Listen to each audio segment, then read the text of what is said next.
A palavra de Deus também vem a nós neste culto para meditarmos sobre ela. E ouvimos de Jeremias, no capítulo 20, dos versículos 7 a 13, as palavras que dizem: Senhor, tu me enganaste e eu fui enganado. Foste mais forte do que eu e prevaleceste. Sou ridicularizado o dia inteiro. Todos zombam de mim. Sempre que falo, é para gritar que há violência e destruição. Por isso, a palavra do Senhor trouxe-me insulto e censura o tempo todo. Mas, se eu digo, não o mencionarei, nem mais falarei em seu nome, é como se um fogo ardesse em meu coração, um fogo dentro de mim. Estou exausto tentando combatê-lo. Já não posso mais. Ouço muitos comentando: terror por todos os lados. Denunciem-no, vamos denunciá-lo. Todos os meus amigos estão esperando que eu tropece e dizem: talvez ele se deixe enganar, então nós o venceremos e nos vingaremos dele. Mas o Senhor está comigo como um forte guerreiro. Portanto, aqueles que me perseguem tropeçarão e não prevalecerão. O seu fracasso lhes trará completa vergonha e a sua desonra jamais será esquecida. Ó Senhor dos exércitos, tu me examinas, tu que examinas o justo e vês o coração e a mente, deixa-me ver a tua vingança sobre eles, pois a ti expus a minha causa. Cantem ao Senhor, louvem o Senhor, pois Ele salva o pobre das mãos dos ímpios. Até aqui as palavras de Jeremias. Amados irmãos, amadas irmãs, quanto vale anunciar a verdade? Qual é o preço que nós pagamos por sermos verdadeiros? A palavra de Deus nos chama para refletirmos sobre essas perguntas no dia de hoje, a partir da leitura bíblica de Jeremias. Nós ouvimos um lamento, uma reclamação da parte de Jeremias com relação àquilo que se passa sobre ele. Essa parte que nós vimos de Jeremias 20 é a sexta confissão de Jeremias, e também é a mais longa de todas. É a sexta queixa que Jeremias vai fazer diante de Deus. Assim, nós ouvimos ele dizendo que foi enganado, que é ridicularizado, que até mesmo os amigos dele se colocam contra ele, esperando que ele caia. E por que tudo isso? Por que é que Jeremias usa de tais palavras para se dirigir a Deus? Porque a palavra que Jeremias anuncia é a verdade. E esta verdade está incomodando até mesmo os amigos dele. Jeremias confronta todo um povo, todo um sistema religioso, todo um sistema de governo que é corrupto, que se desviou do caminho de Deus. E agora Jeremias é chamado então para anunciar o que vem adiante se eles não se arrependerem. Jeremias fala com vontade sobre aquilo que Deus lhe manda anunciar. Só que este anúncio traz consequências para a sua vida.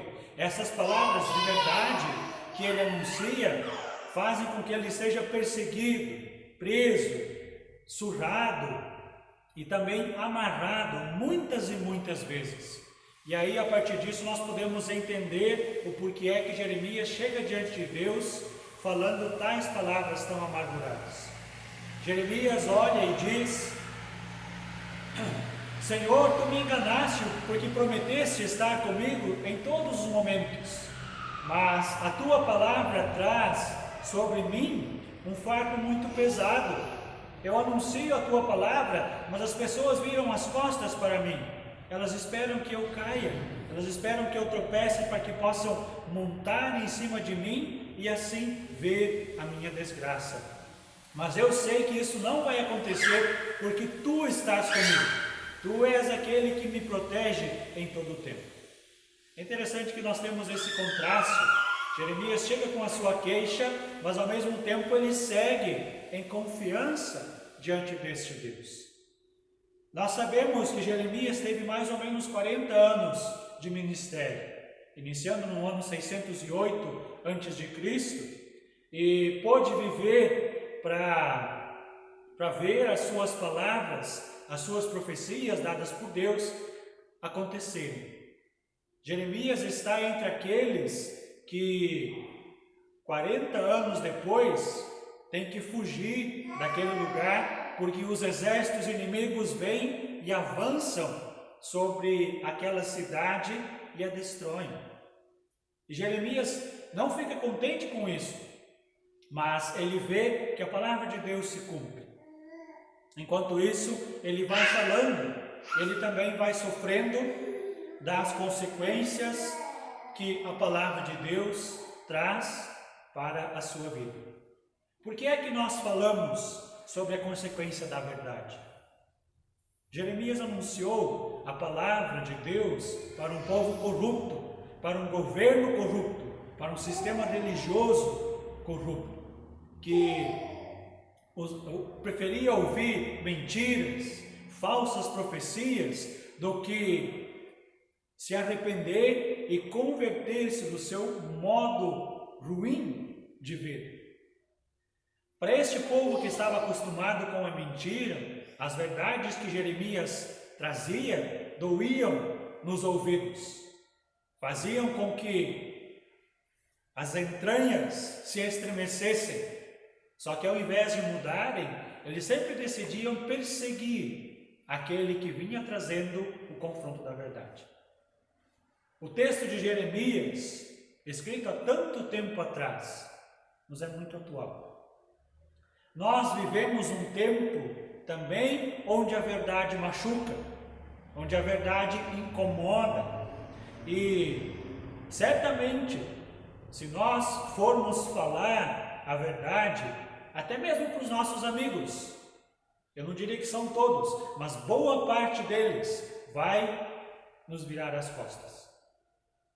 Não porque não querem ouvir a verdade, não porque a verdade não é inconveniente, talvez porque querem continuar no seu modo de vida, mas principalmente porque não querem mudar.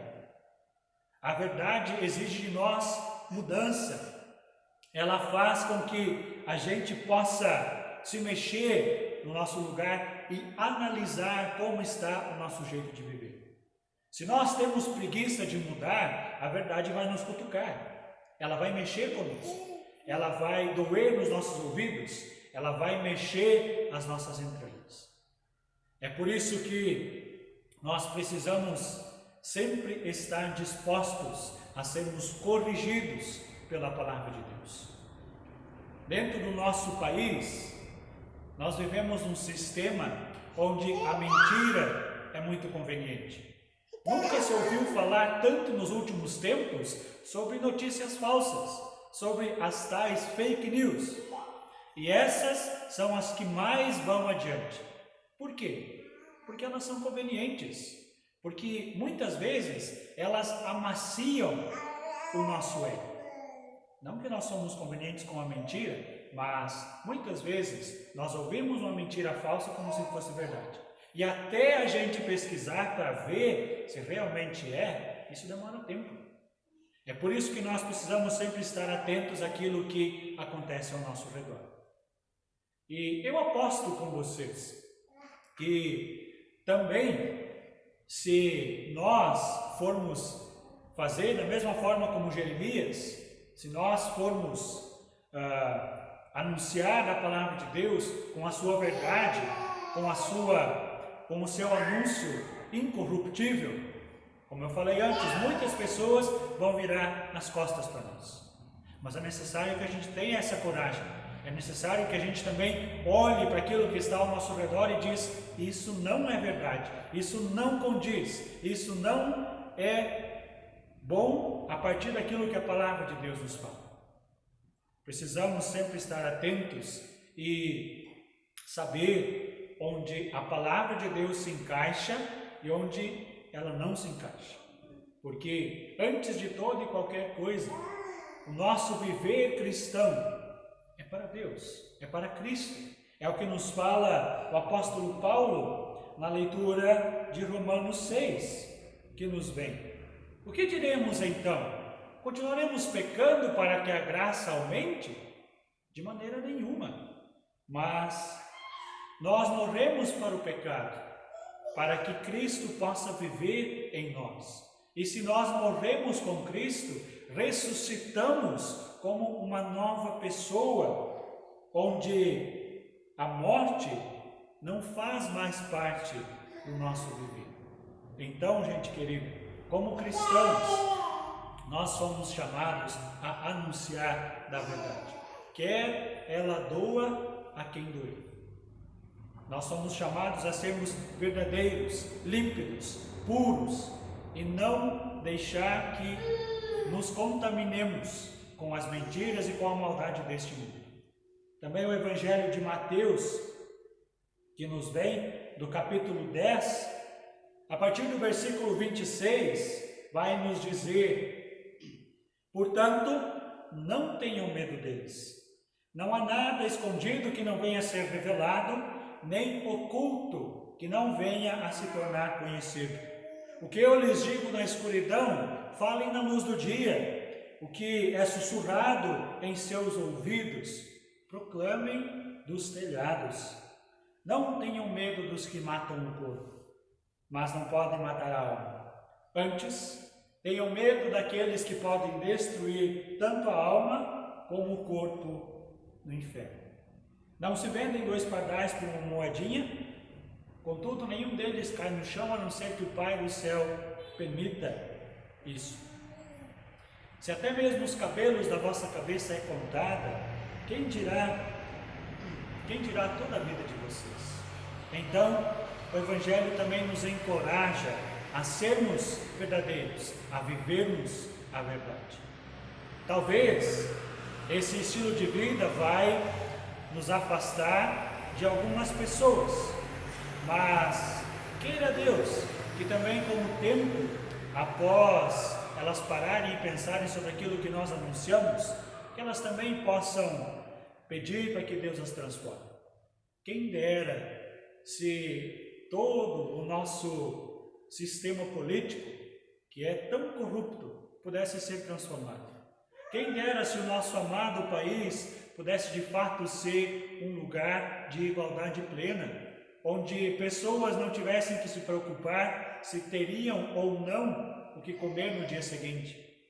Quem dera se pessoas não precisassem se preocupar em achar abrigo, ou quem dera se nós vivêssemos num país onde tudo aquilo que está ao nosso redor fosse bom, fosse perfeito.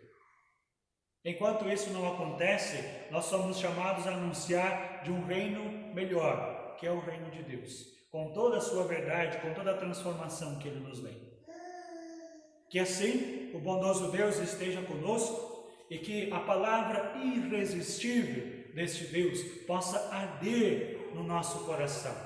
Que possamos ser tomados por essa palavra de tal maneira que não tenhamos outra saída a não ser anunciar. Que o Senhor esteja conosco, que Ele permaneça do nosso lado, mesmo quando a gente venha sofrer as consequências deste anúncio da verdade. Que o Senhor te abençoe, que Ele te fortaleça, que Ele te guarde para que assim possas estar bem neste anúncio da verdade e do reino de Deus. Amém. Queremos confessar a nossa fé com as palavras do credo apostólico em resposta à palavra de Deus e à pregação. Creio em Deus Pai Todo-Poderoso, Criador do céu e da terra, e em Jesus Cristo, seu Filho unigênito, nosso Senhor, o qual foi concebido pelo Espírito Santo, nasceu da Virgem Maria, padeceu sob o poder de Pôncio Pilatos, foi crucificado, morto e sepultado, desceu ao mundo dos mortos, ressuscitou no terceiro dia, subiu aos céus e está sentado à direita de Deus Pai Todo-Poderoso, de onde virá para julgar os vivos e os mortos.